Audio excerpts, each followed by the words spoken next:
Reverse psychology, the Stoic art of turning rejection into triumph. Have you ever felt the deafening silence of being ignored? The hollow ache of being overlooked for a role you knew you deserved? Have you ever had a door, one you placed all your hopes upon, quietly but firmly closed in your face? Rejection. It is a word that carries a universal sting.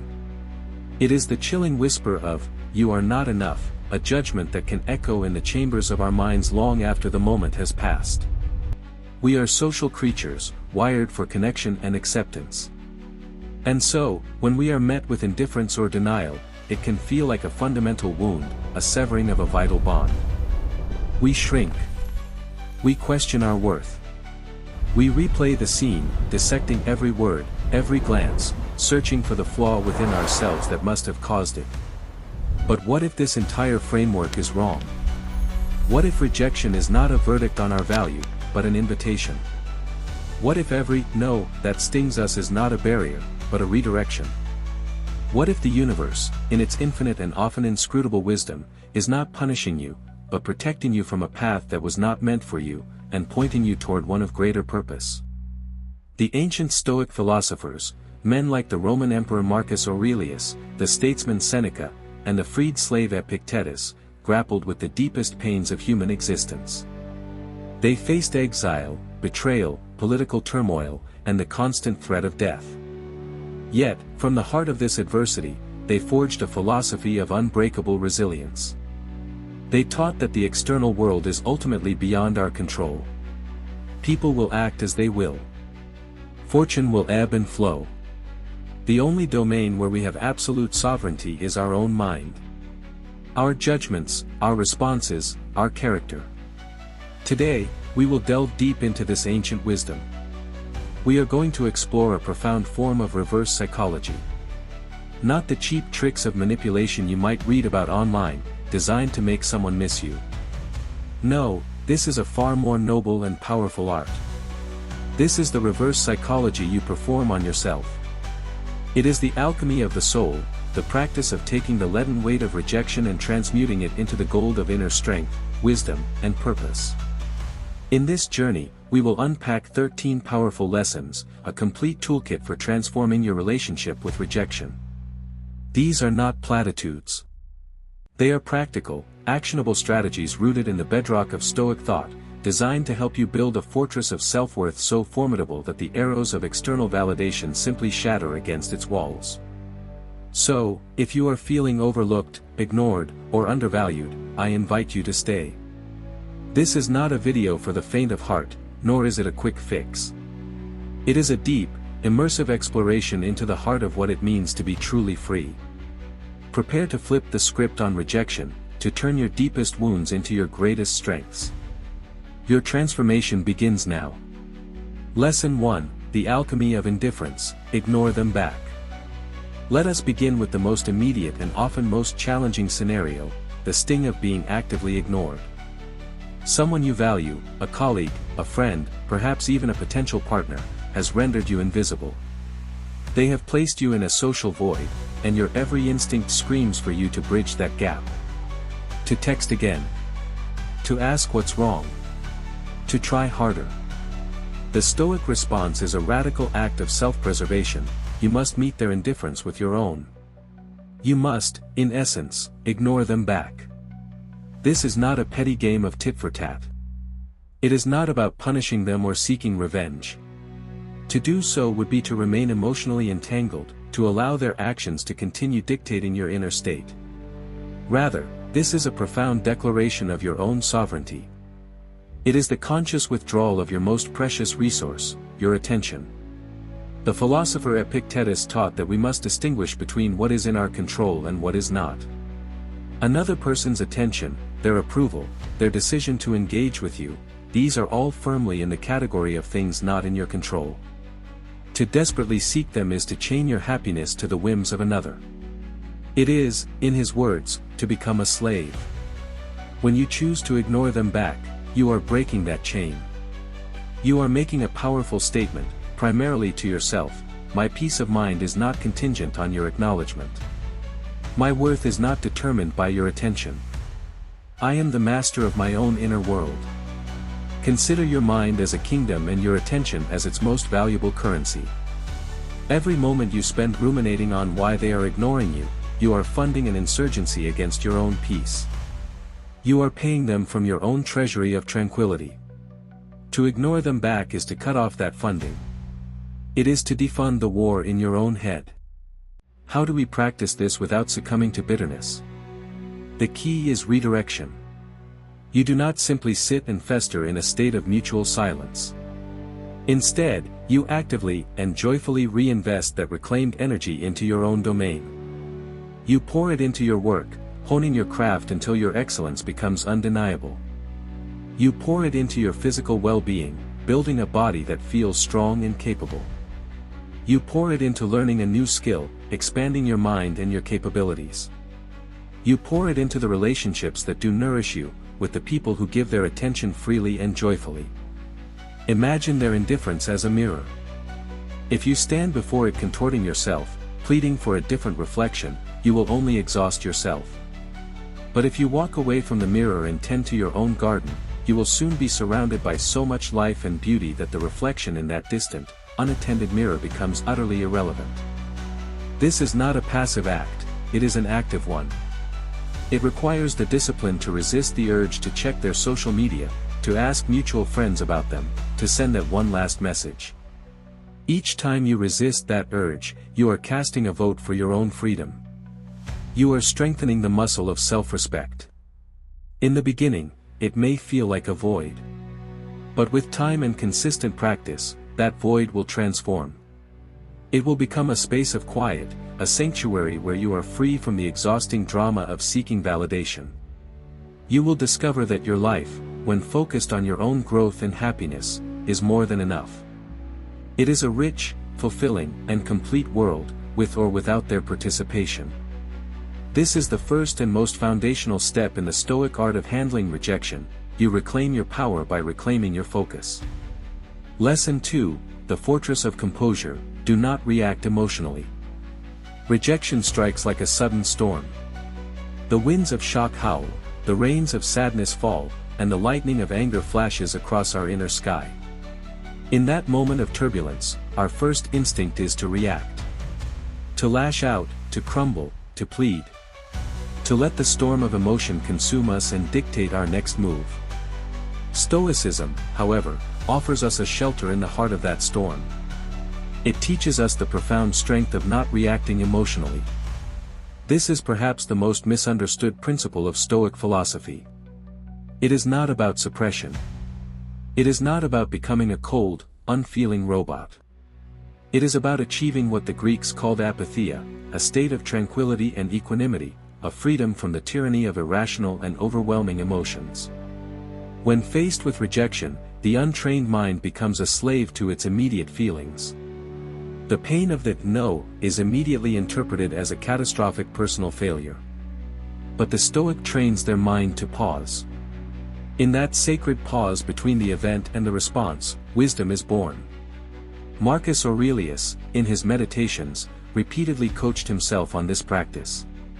He wrote, "You have power over your mind, not outside events. Realize this, and you will find strength. The rejection is an outside event. Your emotional explosion is a product of your mind. By refusing to indulge in that explosion, you are asserting your power." So, how do we build this fortress of composure? It begins with observation. When the sting of rejection hits, instead of immediately identifying with the pain, step back and become the observer of your own mind. Acknowledge the feeling. Say to yourself, there is a feeling of anger rising, or I am noticing a sensation of sadness in my chest. By naming the emotion, you create a space between it and your sense of self. You are not the anger, you are the one experiencing the anger. You are not the sadness, you are the one witnessing the sadness. This simple act of mindful observation prevents the emotion from hijacking your entire being. Next, you must challenge the initial judgment that fuels the emotion. The rejection is not inherently bad or terrible. It is simply an event. Your mind is what labels it as a catastrophe. The Stoics would practice a technique of objective representation. Instead of saying, "He rejected me, and it's a disaster," you would say, "He communicated that he does not wish to proceed. That is a fact. My feeling of devastation is my interpretation."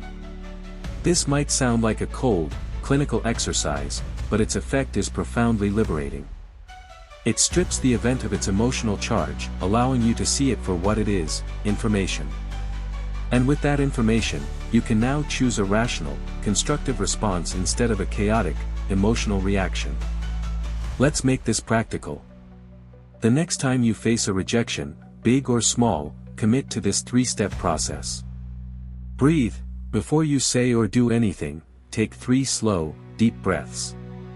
This is not a cliché, it is a physiological intervention that calms the nervous system and interrupts the fight or flight response.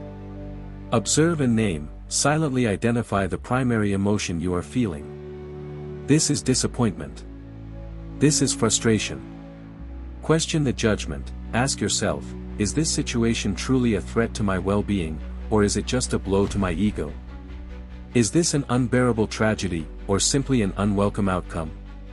By practicing this, you are not denying your feelings. You are mastering them. You are transforming from a leaf tossed in the wind of circumstance to a deeply rooted tree that can feel the wind but remains unshaken. People will notice this quality in you. They are drawn to those who possess a calm center, who are not easily rattled. Your emotional composure becomes a silent testament to your inner strength. It is a quiet power that is far more compelling than any loud, emotional display. You become a fortress of tranquility, a person whose peace is generated from within, and therefore, cannot be taken by anyone on the outside. Lesson 3, The Art of Disappearance, remove them from your mind. When someone rejects us, they occupy a space in our minds. They become unwanted tenants, living rent-free, making noise, and disrupting our peace. We replay conversations, analyze their behavior, and fantasize about alternate scenarios. This mental real estate is the true battlefield. Winning the war against the pain of rejection is not about changing their mind, it is about evicting them from yours. This is the Stoic art of disappearance. It is the deliberate, disciplined practice of removing the person and the event from the forefront of your consciousness. Again, this is not suppression or denial. You cannot simply will yourself to forget. Instead, you must actively crowd them out with more valuable, constructive, and joyful mental occupants. Seneca, in his letters, often spoke of the importance of being a good steward of one's mind. He argued that we should not allow trivial or toxic thoughts to clutter it, just as we would not allow trash to pile up in our homes. The memory of a rejection, when constantly revisited, is mental trash. It serves no purpose other than to fester and create negative emotions. The first step in this eviction process is to create new mental pathways. Your brain has formed a strong neural connection to this person in this event. Every time you think of them, that pathway gets stronger. Your task is to build new, more compelling roads for your thoughts to travel. How? By immersing yourself in what the Stoics called preferred indifference, things that are outside your direct control but are natural to pursue for a good life. This includes your health, your learning, and your meaningful pursuits. Engage in deep work, choose a project or skill that demands your full concentration. Learning a complex piece of music, mastering a new coding language, or writing a detailed research paper. When your mind is fully engaged in a challenging task, there is simply no room for it to wander back to the rejection. Embark on a physical challenge, train for a marathon. Learn a martial art. Commit to a demanding strength training program. Physical exertion is a powerful way to clear the mind. It forces you into the present moment, focused on your body, your breath, and your effort. The endorphin release is a natural antidepressant, and the sense of accomplishment builds a form of self-worth that is entirely self-generated. Seek awe and perspective. The Stoics practiced what is known as the view from above. They would imagine themselves looking down on their city, their country, the entire earth, and then the cosmos. From this vast perspective, their personal problems, including rejections, would shrink to their proper, insignificant size. You can practice this by spending time in nature, looking at the stars, or watching documentaries about the universe. It is a powerful reminder that your personal drama is but a tiny speck in the grand tapestry of existence. This process of removal is a conscious and continuous effort. When you find your mind drifting back to them, do not scold yourself. Simply acknowledge the thought, and then gently but firmly redirect your attention to your chosen activity. Think of it like training a puppy. It will wander off, and your job is to patiently bring it back, again and again. Over time, you will find that the emotional charge of the rejection begins to fade. The neural pathway to that memory weakens from disuse, while the new pathways you have built become strong and dominant. They will not have disappeared from your memory, but they will have disappeared from their position of power in your mind. They become just another fact of your past, a scar that no longer hurts to the touch, and a powerful lesson in the art of mental self-mastery. Lesson 4, the silent rebuttal, demonstrate your value. When we are rejected, our ego is wounded. The immediate, raw instinct is to defend that ego, to argue, to explain, to try and convince the other person of the value they failed to see. We want to shout, "You're wrong about me. I am worthy." The Stoic approach offers a far more powerful and dignified rebuttal. It is a silent rebuttal, one that requires no words at all. It is the simple, unwavering commitment to demonstrate your value through your actions. This is not about proving them wrong in a vindictive way. The goal is not to make them regret their decision. Chasing that outcome would still mean you are tethered to their judgment. Instead, this is about aligning yourself with the Stoic concept of errate, which translates to virtue or excellence. The Stoic strives to be excellent for the sake of excellence itself, because it is the right and proper expression of their rational nature. The external validation is, at best, a secondary byproduct, and at worst, a distraction. When you are overlooked for a promotion, do not complain to your colleagues. Instead, pour that frustrated energy into your next project. Make it so undeniably excellent, so meticulously crafted, that its quality speaks for itself. Let your work be your argument. When a creative idea of yours is dismissed, do not waste time arguing its merits.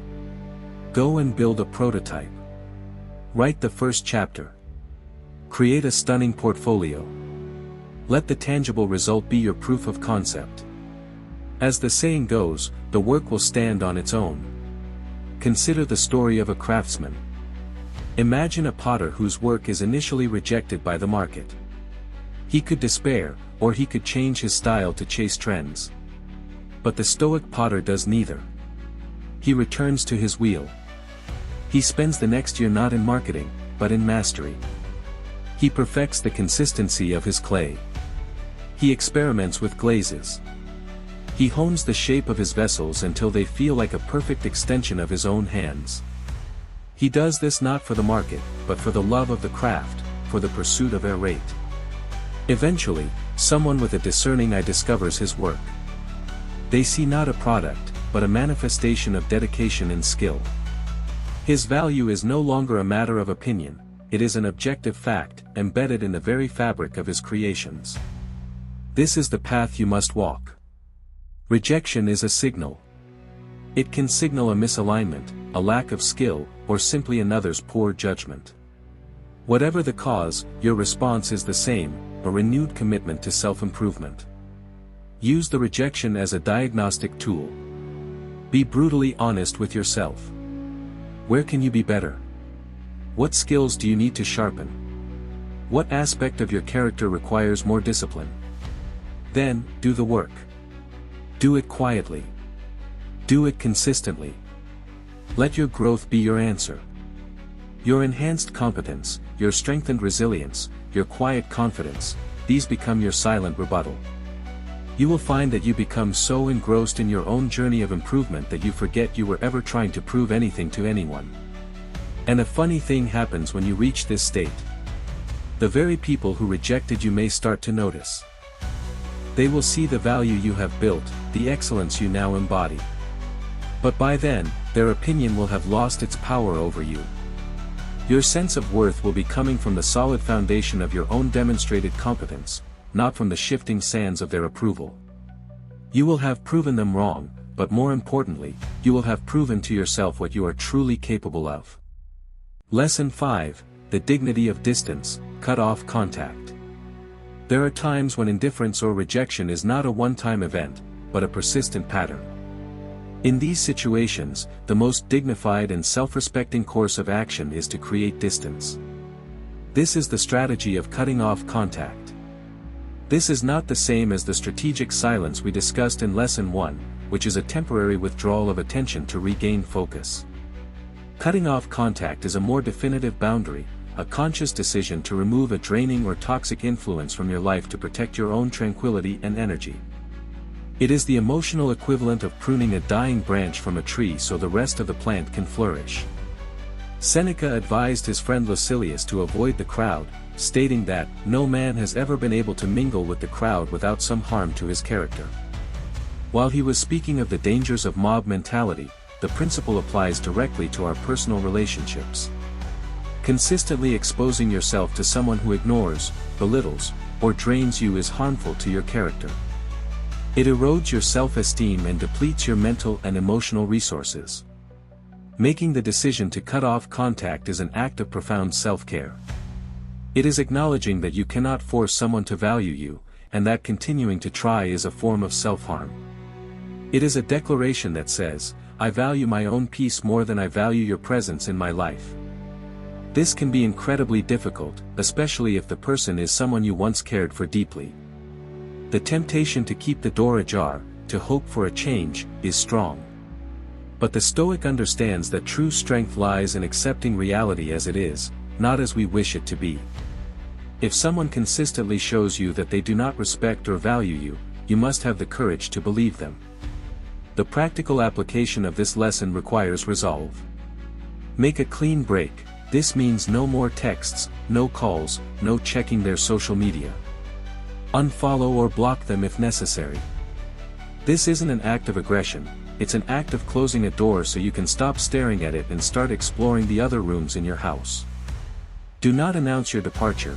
There is no need for a dramatic final message explaining why you are cutting them off. Your silence is the message. Explanations often are just a disguised attempt to elicit a reaction, to get the final word, which keeps you emotionally engaged. A true break is a quiet one. Grieve and move on, allow yourself to feel the sadness or loss that may come with this decision.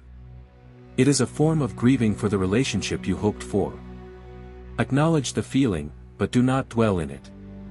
Then, as with Lesson 3, actively reinvest your energy into your own life. By cutting off contact, you are creating a vacuum.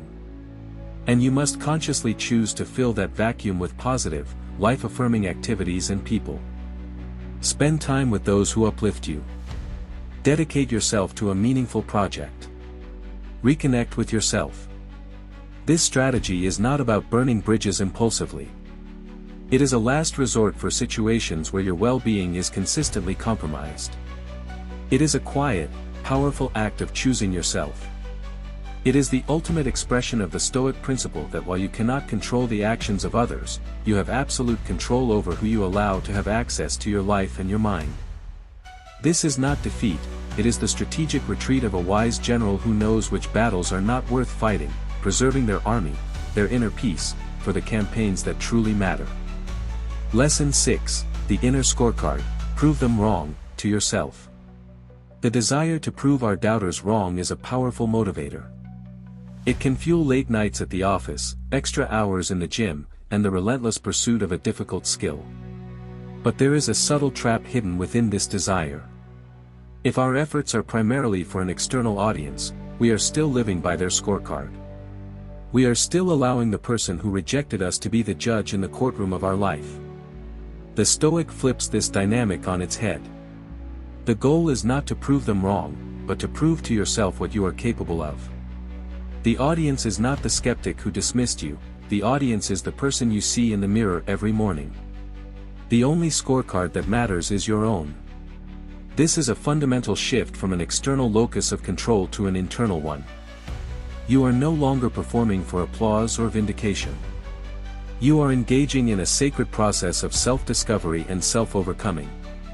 The rejection is no longer the reason for your effort, it is merely the starting gun that began the race against your former self. Imagine a scientist who has a revolutionary hypothesis dismissed by the scientific community. The petty scientist would work obsessively to publish a paper that shames their critics. Their work would be fueled by resentment. The Stoic scientist, however, sees the rejection as an opportunity to rigorously test their own ideas. They are fueled by a love of truth, veritas. They conduct experiments, gather data, and refine their theory, not to win an argument, but to get closer to reality. Their triumph is not the moment their critics admit they were wrong, but the private moment of discovery in the lab, the quiet aha, when the data confirms their hypothesis. The external recognition that may follow is merely an echo of a victory that has already been won internally. To apply this lesson, you must redefine your metrics for success. Shift from outcome goals to process goals. Instead of focusing on getting the promotion to show them, focus on becoming the most skilled and valuable team member I can be. The first is dependent on others, the second is entirely within your control. Keep a private progress journal, document your journey, but keep it for your eyes only. Record your small wins, the obstacles you overcame, the lessons you learned. This journal becomes your inner scorecard. When you feel discouraged, you don't look to others for a pep talk, you look to your journal and see the tangible proof of your own growth and resilience. Practice self-compassion in failure. On this journey, you will stumble. The external focused person sees a stumble as further proof of their inadequacy, confirming the rejecter's opinion. The internal focused Stoic sees a stumble as data. That approach didn't work. What can I learn from this? How can I adjust? Failure is not a verdict, it's a lesson. When your motivation is intrinsic, it becomes a pure and sustainable fire. It doesn't flicker out when no one is watching. It doesn't require the fuel of external praise. You are working to impress the toughest critic and the most important judge you will ever have, yourself. And when you achieve your goal, the feeling is not one of smug vindication, but of deep, quiet satisfaction. You have not just proven them wrong, you have expanded your own conception of what is possible for your life. You have rewritten your own narrative, and the opinions of those who doubted you fade into an irrelevant whisper from a distant past. Lesson 7, The Joyful Defiance, Go out and have fun. In the immediate aftermath of rejection, our world can shrink. The walls feel like they are closing in, and the temptation is to retreat into solitude, to nurse our wounds in the quiet darkness of our own thoughts. This is a natural impulse, but the Stoic understands that one of the most powerful antidotes to the poison of rejection is the medicine of joy. To deliberately go out and have fun is not an act of denial or escapism. It is an act of joyful defiance. It is a powerful declaration that your happiness is not held hostage by anyone's approval. It is a way of reclaiming your life force, of reminding yourself that the world is vast, beautiful, and filled with opportunities for joy, connection, and wonder that have absolutely nothing to do with the person or situation that rejected you. Seneca, despite his immense wealth and power, often wrote about the importance of finding joy in simple things and in the company of good friends. He understood that a life of virtue was not a life of grim, joyless endurance, but one that embraced the full spectrum of positive human experience. When you are feeling the weight of rejection, you must consciously counteract the impulse to withdraw. Engage your senses, go for a walk in a forest and pay attention to the smell of the damp earth. Visit an art museum and lose yourself in the colors and textures. Cook a delicious meal and savor every bite. Engaging your senses is a powerful way to pull your mind out of the abstract world of rumination and ground it in the tangible reality of the present moment. The present moment, you will find, is rarely as painful as the stories we tell ourselves about the past. Seek out laughter and connection, call your most cheerful friend. Watch a hilarious movie. Go to a comedy club. Laughter is a physiological release, a jogging of the internal organs, as it has been called. It breaks the spell of sadness and self-pity. Surrounding yourself with your tribe, the people who love and accept you unconditionally, is a powerful reaffirmation of your worth and your belonging. Their presence is a living counter-narrative to the message of rejection. Step into the unknown. Rejection can make us feel small and limited. The perfect counter is to do something that expands your world. Visit a part of your city you've never seen. Take a spontaneous day trip. Sign up for a workshop in something completely new to you, like pottery, dance, or improv comedy. Each new experience is a statement that your life is not defined by a single closed door, but by the infinite number of doors you are willing to open. This practice is a form of reverse psychology on your own emotional state. Your mind expects you to be sad and withdrawn. By deliberately choosing joy, you are disrupting that pattern. You are sending a powerful message to your subconscious: my capacity for happiness is resilient. It is self-generated. It is mine to control. This is not about faking happiness. It is about actively creating the conditions for it to arise naturally. It is about understanding that while pain is inevitable, suffering is a choice. To go out and have fun in the face of rejection is to choose life, to choose expansion, to choose joy. It is one of the most profound and life-affirming ways to live out the Stoic ideal of a flourishing life, regardless of external circumstances. Lesson 8, The Quiet Architect, Build Your Social Status. The term, social status, can often conjure images of superficial popularity contests and the hollow pursuit of likes and followers. But in the Stoic sense, building your social status has nothing to do with being popular and everything to do with becoming a person of substance, value, and integrity within your community. It is about becoming someone who is respected not for their noise, but for their contribution. When you are ignored or rejected, it can feel as if your social value is zero. The Stoic sees this not as a verdict, but as a starting point. It is a call to become the quiet architect of your own reputation, building it brick by brick through virtuous action and genuine connection. This is not a strategy to win back the person who rejected you.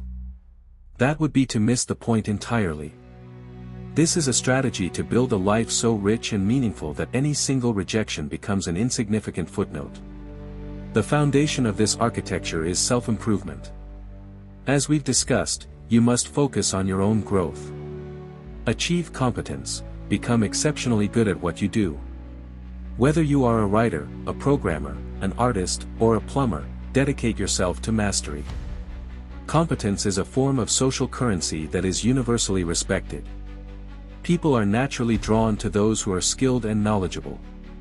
Cultivate character, practice the 4 Stoic virtues in your daily life. Wisdom in your decisions. Courage in the face of difficulty. Justice in your dealings with others. Temperance in your desires.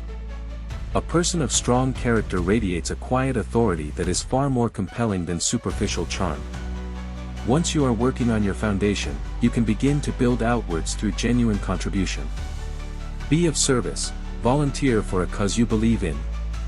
Mentor someone younger in your field. Offer your skills to help a friend or a community project without expecting anything in return. Marcus Aurelius reminded himself that humans are made for cooperation, like the 2 rows of teeth that work together. When you contribute to the well-being of the whole, your own value naturally increases. Share your knowledge. When you learn something interesting, share it. Not to show off, but to genuinely enrich others. Start a blog, a podcast, or simply have deeper conversations with the people around you. When you become a source of value and insight for others, you become a central node in your network, a person people seek out for guidance and inspiration. Notice that none of these actions are about seeking status. They are about earning it. It's a quiet, patient process. It's about being the person who listens more than they talk, the person who offers help before they are asked, the person whose word is their bond. Your social status, in the Stoic sense, is the natural reputation that arises from a life lived with purpose and integrity. It is not something you chase, it is something that follows you. As you engage in this process of self-improvement and genuine contribution, you will find yourself surrounded by a network of people who value you for who you are and what you bring to the world. You will have built your own thriving social ecosystem, and the indifference of one person on the outside will seem like a distant storm that cannot touch your well-tended garden. Lesson 9, the Ghost Protocol, act as if they don't exist. There are times when the most powerful response to being ignored is to fully and completely reciprocate the sentiment. This is not the strategic withdrawal of attention from Lesson 1, this is a deeper, more profound mental shift. This is the Ghost Protocol. You must act, think, and feel as if the person who ignored you simply does not exist in your sphere of concern. This sounds harsh, but it is an act of supreme mental discipline and self-preservation. It is the ultimate application of the dichotomy of control. Their existence is a fact, but their relevance to your life, your happiness, and your daily decisions is entirely within your power to control. You have the power to mentally relegate them to the status of a stranger on the street, a background character in the epic film of your life. When you are forced to interact with them, in a workplace or a shared social setting, your approach must be one of polite, professional, and profound detachment. Keep interactions transactional. If you must speak, keep it brief, to the point, and strictly related to the task at hand. There is no room for personal chit-chat, no reminiscing, no probing questions. Your tone should be neutral, neither warm nor cold. It is the tone you would use with a bank teller or a civil servant, professional and impersonal. Control your body language. Your posture should be relaxed and open, but not directed at them. Your eye contact should be brief and functional when necessary, not lingering or seeking connection. You are not giving them the cold shoulder, which is an active emotional signal. You are simply treating them as part of the furniture of the room, present, but not the focus of your attention. Redirect your focus. In a group setting, consciously direct your energy, your conversation, and your attention to others. If they are in a conversation, you do not need to pointedly turn your back, but you can find a more engaging conversation elsewhere. You are not excluding them, you are simply choosing to invest your energy where it is welcomed and reciprocated. The power of this strategy lies in its subtlety. You are not creating drama. You are not making a scene. You are not engaging in a power struggle. You are simply demonstrating through your calm and consistent behavior that they have no emotional hold on you. You have accepted their indifference and moved on so completely that their presence or absence has no discernible effect on your state of mind. This is incredibly difficult to do, as it requires you to genuinely let go of any hope for reconciliation or any desire for them to notice what they are missing. You must truly reach a state where their validation is worthless to you. But when you achieve this state, you achieve a profound level of freedom. You are no longer performing for them, reacting to them, or even thinking about them.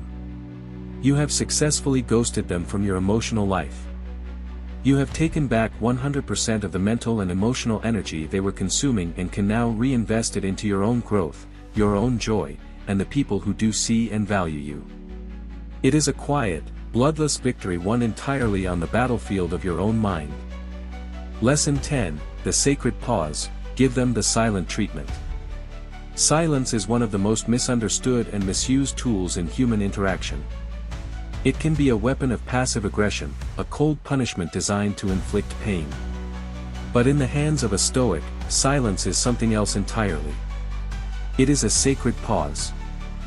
It is a tool for introspection, emotional regulation, and the preservation of one's own dignity.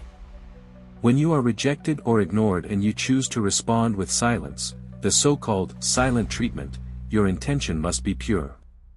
If your goal is to punish them, to make them anxious, to manipulate them into a response, then you are still a prisoner of the interaction. You are still playing their game. But if you choose silence as a gift to yourself, it becomes a transformative practice. This is a period of no contact that is not about them, but about you. It is a conscious retreat into your own inner fortress to assess the situation, understand your own feelings, and decide on a wise course of action, free from the pressure of an immediate response. Stoicism teaches us that our first impressions and emotional reactions are often irrational. Seneca advised that we should put the worst construction on them and debate with ourselves, and take time, for the worst thing in anger is that it thinks it has a good case. When you give the silent treatment, you are giving yourself that time. You are stepping back from the heat of the moment to allow your rational mind to catch up with your emotional reflexes. During this period of silence, you should engage in self-reflection. Ask yourself the hard questions.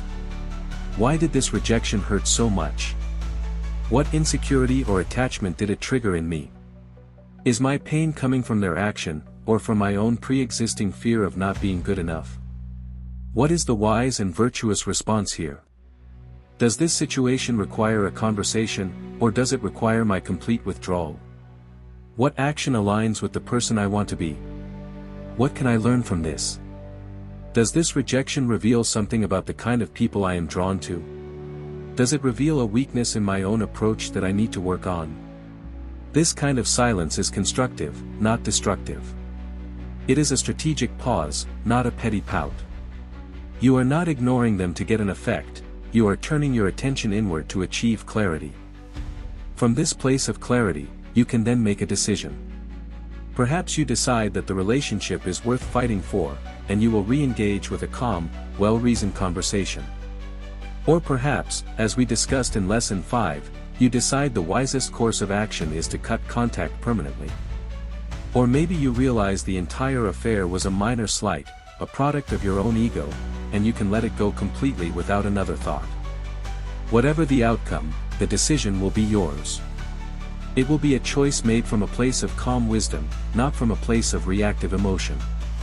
You have used silence not to manipulate another, but to master yourself. You have transformed a moment of potential conflict and pain into an opportunity for profound self-awareness and growth. That is the true power of the Stoic silent treatment. Lesson 11, the self-sufficient core, don't beg for attention. In the vast ecosystem of human interaction, attention is like sunlight.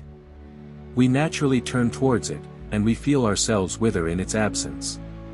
But the Stoic learns to become a different kind of organism. They learn to generate their own light from a self-sufficient core. They understand that begging for attention is the most profound way to signal your own powerlessness. When someone ignores you, the desperate, needy part of our psyche, the part that fears being unworthy, wants to perform. It wants to post more exciting pictures online, to talk louder in group settings, to showcase achievements, all in a thinly veiled attempt to scream, "Look at me. See what you are missing." This is a fool's errand.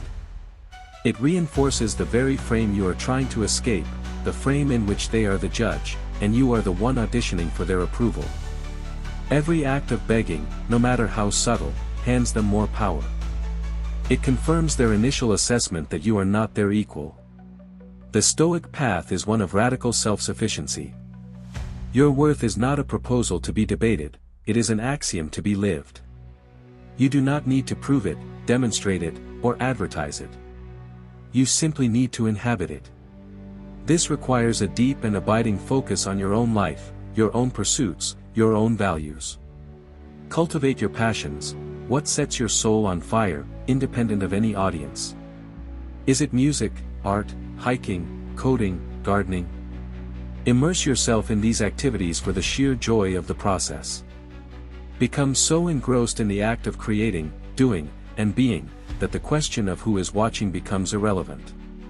Build a life of purpose, anchor your days in actions that you find meaningful. This could be your career, your family, your community service, or your personal growth.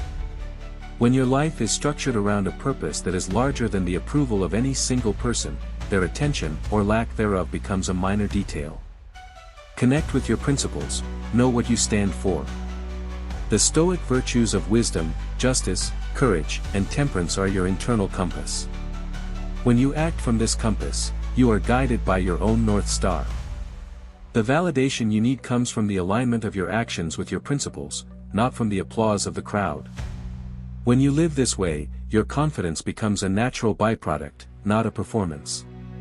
It is the quiet, steady hum of a life well lived.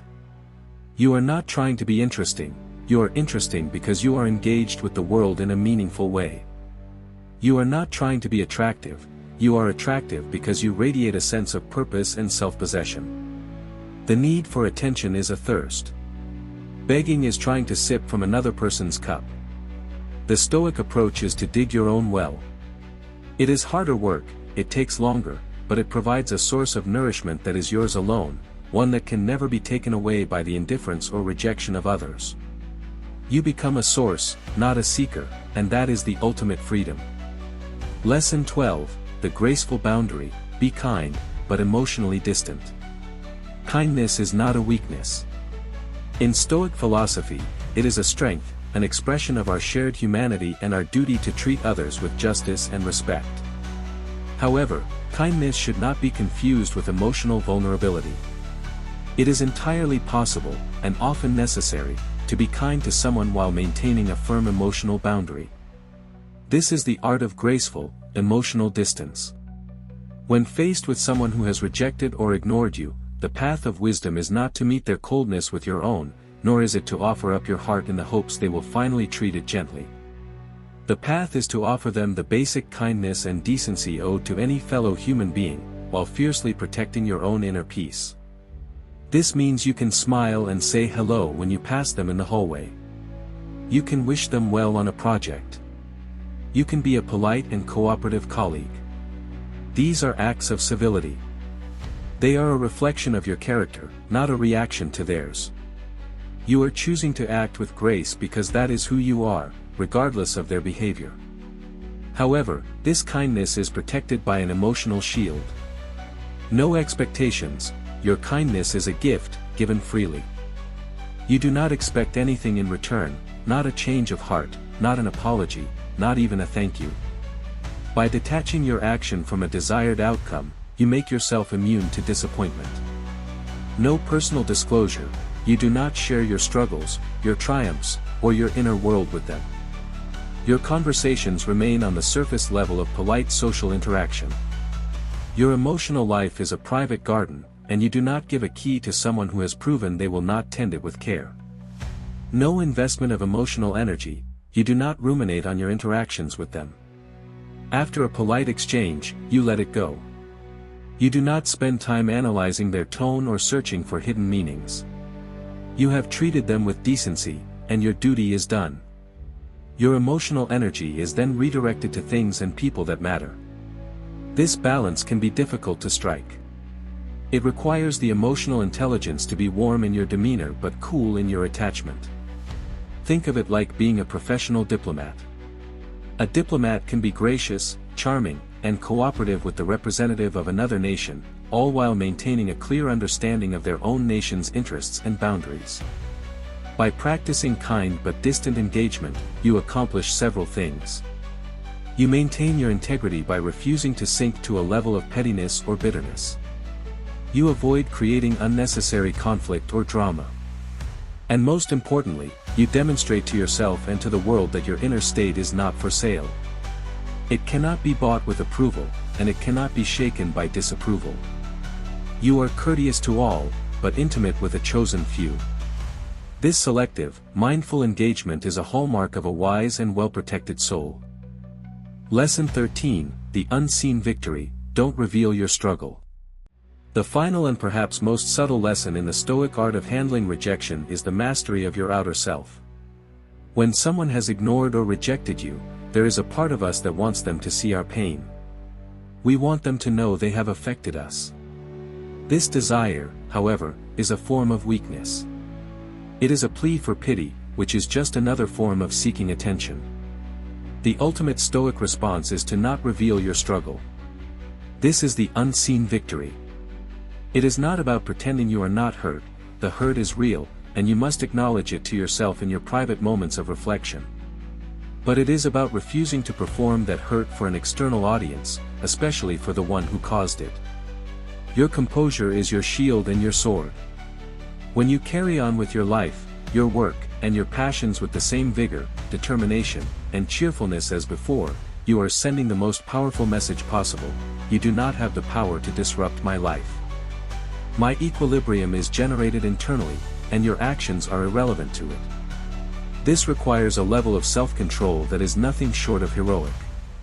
It means that even if you cried in private the night before, you show up to work the next day focused and professional. It means that if you see them at a social event, you engage with others joyfully, not with a forced, performative happiness, but with the genuine cheer that comes from a life you are actively building. Think of a true warrior. If they are wounded in battle, they do not lie on the field screaming for all to see. They grit their teeth, tend to their wound as best they can, and continue to fight. Their focus is on the mission, not on the display of their own suffering. Your mission is to live a good and flourishing life. The rejection is a wound, but you must not let it derail the mission. This is not a facade. It is the embodiment of resilience. You are not hiding your emotions from yourself, you are simply choosing not to broadcast them to the world. You are practicing the Stoic virtue of temperance, or self-control. You are demonstrating that you are the master of your own expression. Over time, this practice has a remarkable effect. By acting composed, you begin to genuinely feel more composed. By acting as though your life is moving forward, it begins to move forward with greater momentum. Your outer state begins to influence your inner state. You are not just fooling others, you are convincing yourself of your own strength. This is the final turn of the screw in the reverse psychology of rejection. The person who rejected you expects to see you falter. When they see you thriving, undisturbed, and focused, it completely disarms their power. They are left with nothing but their own action, while you have moved on, stronger and more centered than before. Your struggle was real, but you kept it in its proper place, as a private lesson, a source of fuel for your inner fire. The victory was yours, and it was all the sweeter because it was won in silence, seen by no one but yourself. We have journeyed together through the ancient landscape of the Stoic mind, uncovering 13 paths to transform the universal pain of rejection into a personal source of power. We have learned to meet indifference with self-focus, to answer emotional storms with a fortress of calm, and to see every closed door not as an endpoint, but as a divine redirection. Remember the lessons of the Stoics. Your value is not a commodity to be determined by the marketplace of others' opinions. It is an intrinsic quality, a fire that you alone are responsible for tending. Rejection is not a judgment upon that fire, it is merely a gust of wind. You can either let it extinguish your flame, or you can use it to make the fire burn brighter, hotter, and with more intensity than ever before. Living this way is not easy. It is a daily practice, a constant choice to turn inward for your strength, to measure yourself against your own potential, and to act with virtue, regardless of the applause or the silence that greets you. It is the choice to be the architect of your own soul, the master of your own inner kingdom. This is the essence of Stoic resilience. It is not about a life without pain, but a life where pain is no longer the master. It is about forging a character so strong, a peace so profound, and a purpose so clear, that you become an unshakable force in your own life. If this journey has resonated with you, if a single lesson has sparked a flicker of recognition or a resolve for change within you, then our time together has been a success. But the conversation does not end here. This is a community of learners, of modern-day Stoics walking the path together. I invite you now to join that community. Subscribe to BAudio for more deep dives into the timeless wisdom that can fortify our minds and ennoble our spirits. If you found value in our exploration today, please like this video. It tells us that this content matters, and it helps this wisdom find its way to others who may need to hear it. And finally, share your own journey in the comments below. Which of these 13 lessons struck you the most? Have you ever turned a rejection into a victory? Your story, your struggle, and your triumph are a valuable part of our shared human experience. If you are unsure what to say, simply type "amor fati," love your fate, as a declaration that you are ready to embrace every part of your journey, the smooth and the stony, as essential to your growth. Thank you for walking this path with us. Stay strong, stay wise, and stay stoic.